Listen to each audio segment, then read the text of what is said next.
বেশ কিছুদিন আগেও আমি এটার প্রশ্ন করেছিলাম অনেকবার, যে 15 কিউবিক মিটার সিমেন্ট কনক্রিট তৈরি করতে 1:2:4 অনুপাতে কী পরিমাপ সিমেন্ট বালি পাথর প্রয়োজন।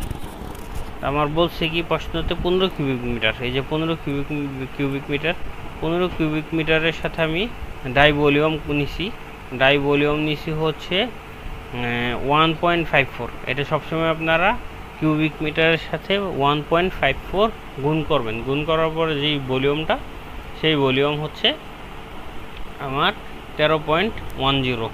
আমার রেশিও বলা হয়েছিল 1:2:4।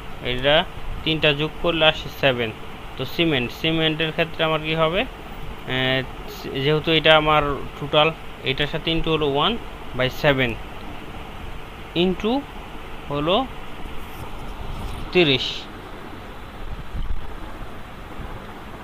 ইন্টু হলো 30।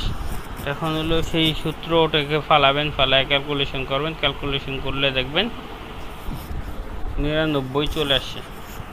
তারপর সেন্টের ক্ষেত্রে সেম, এইটা ফেলাবেন, দেখবেন ক্যালকুলেশনে চলে আসছে 6.60 কিউবিক মিটার।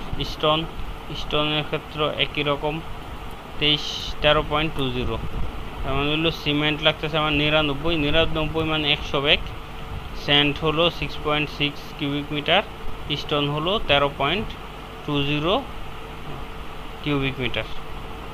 যদি এটা নিয়ে কোনো প্রশ্ন থাকে তাহলে অবশ্যই আমাকে মেসেঞ্জারে নক দেবেন, বা যেভাবেই হোক আমার সাথে যোগাযোগ করবেন, আমি সমাধান করে দিব।